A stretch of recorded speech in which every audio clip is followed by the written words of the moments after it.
These photos describe the unsanitary conditions of America's urban centers.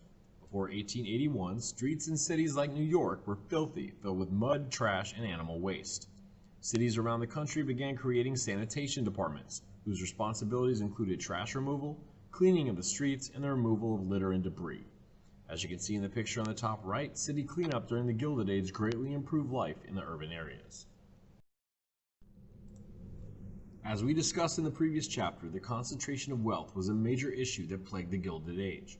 Robber barons like Rockefeller, Carnegie, and Vanderbilt lived in lavish homes like the one pictured here, while over 80% of Americans lived in horrendous conditions seen on the right. As I mentioned earlier, cities grew rapidly during the Gilded Age. Cities needed more tenements to house the thousands of immigrants coming in every day. They needed transportation systems developed since streets were overcrowded.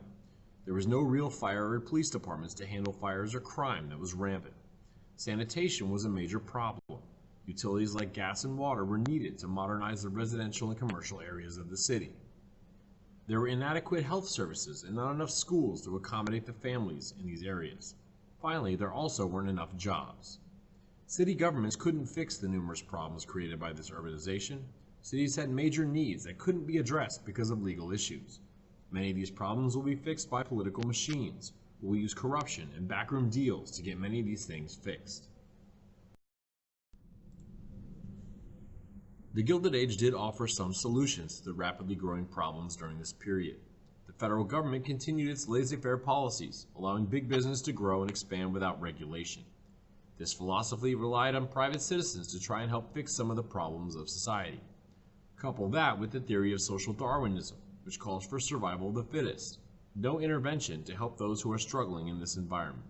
These philosophies were personified in the wildly popular novels written by Horatio Alger. Known as rags to riches stories, they push Americans to work hard to overcome obstacles and strive to be rich. Churches and charities pitched in to help the struggling working class. The social gospel movement, pushed by Walter Rauschenbusch, preached that middle-class Americans had a duty to help those less fortunate. He even went as far as to say that to achieve salvation, they must help the poor. Other organizations like the Salvation Army and the YMCA provided the basic necessities of life for the homeless and the poor while preaching the Christian gospel. Social workers became the frontline warriors in the fight against poverty. Jane Addams was the pioneer of social work by opening her settlement house in Chicago. In 1889, she and Ellen Gates Starr opened Hull House to share knowledge and skills with poorer people in Chicago. They established a kindergarten and daycare for working mothers, provided job training, taught English, cooking, and acculturation classes for immigrants, established a job placement bureau, community center, gymnasium, and an art gallery. Political machines were instrumental in solving the problems of the Gilded Age. In addition to controlling all the political activities in the city, they offered services to voters and businesses in exchange for political and financial support. They often helped immigrants with citizenship, housing, and job placement. The most prominent political machine in New York was Tammany Hall, a Democratic political machine. Robber barons weren't all bad. They were also active philanthropists, giving millions of dollars to charitable causes. Carnegie's philosophy was known as the gospel of wealth, the idea that a wealthy person should give back surplus money throughout his lifetime to help improve the community. Philanthropy was responsible for the building of universities, libraries, and other important parts of society. Political machines were a necessary evil in the cities of the Gilded Age. On the positive side, they unified and organized city government. They met the needs of voters and businessmen while providing political and social stability. They also helped immigrants assimilate into American society. Despite all this, they did not provide long-term solutions to major problems. They were too corrupt and did not execute effectively when it came to the delivery of city services. Most of the leaders they put in office were not good men, and overall they weakened democracy.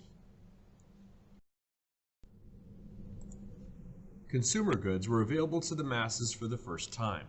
Affordable products like ready-made clothing created the fashion industry, which had been reserved for only the super rich. To sell these new consumer goods, marketing and advertising had to market these products for the American people. Advertising is the technique used to show off new products to the public. Agencies were established that focused entirely on advertising. They produced several methods of delivering the message about new products. Most advertising was done in the newspaper, the most popular form of media at the time. Magazines also provided advertising space for companies to show off their products eventually in full color. Advertising agencies used strategies to get the attention of the public and sway them to buy the product.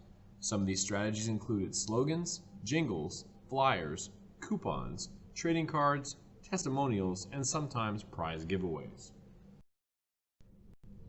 Marketing also changed with the onset of the mass consumer market. Chain stores began with Woolworth's first store in Utica, New York. Chain stores sold manufactured goods at lower prices than local stores because of the volume of sales. These chain stores mainly spread throughout urban centers, leaving the rural areas as untapped markets. Mail-order catalogs like Montgomery Ward and Sears quickly filled the void in the rural areas by selling tools, machinery, and technology for the home. Department stores emerged in large cities, transforming shopping into a hobby as thousands of Americans flocked to these upscale stores. They were innovative because they offered a large variety of products not traditionally sold together. These stores were usually decorated in a more luxurious and elaborate way, giving the shopper a better experience. They also included restaurants and lounges, making shopping a social event rather than a chore. They also sold many goods at lower prices because of economies of scale. Examples of these included Marshall Field's in Chicago and Macy's in New York. With Americans having more time to spend on leisure activities, spectator sports became a popular way for people to enjoy their time off. At the end of the Civil War, interest in the game of baseball grew rapidly. More than 200 teams existed and began to form leagues with standardized rules. The first team was called the Cincinnati Red Stockings, formed in 1869. In 1901, the American League emerged as a rival to the established National League. The first World Series was played in 1903 when the Boston Red Sox defeated the Pittsburgh Pirates. It was by far the most popular sport for most of the 20th century. The second most popular sport was football, which started in colleges and universities in the 1870s as a variation of rugby. Football was most popular in the Midwest and the Northeast. Another sport that emerged during this period was basketball, invented by Dr. James Naismith, a Canadian living in the U.S. Finally, boxing became immensely popular, especially among the working class, with its first hero, John L. Sullivan, becoming champion in 1882. Another form of entertainment that became popular in the Gilded Age was the theater. Many immigrants preserved their culture by performing their own music and told their stories in their own ethnic theaters. Vaudeville, a form of theater adapted from the French, was the most popular form of entertainment in the early 20th century. It was relatively inexpensive, and it offered a variety of different acts to entertain the masses. It included musicians, comedians, magicians, jugglers, and various other talent acts. It was also one of the few forms of entertainment to allow black performers. Arguably the most important form of entertainment was the movies. By 1900, Americans had fallen in love with motion pictures. Early movies were silent and focused on trains or waterfalls. Their first major epic film was The Birth of a Nation, the story of two families on opposite sides of the Civil War. The movie makes the new KKK the hero of the film, which demeans African Americans. In the early part of the 20th century, a maverick group of painters in New York City set the foundation for depicting the sheer variety and scale of life in the changing, surging metropolis. The painters of the Ashcan School wanted to create a new kind of art rooted in the raw, primitive day-to-day reality of the city. They portrayed the Lower East Side and the Bowery, of newly arrived immigrants, dock workers, nightclub performers, saloon keepers, boxers, and the average worker trying to make ends meet while squeezing whatever small pleasure there was to be had out of life. This painting depicts the elevated train, designed in the early days of mass transit to transport everyday New Yorkers to and from their jobs.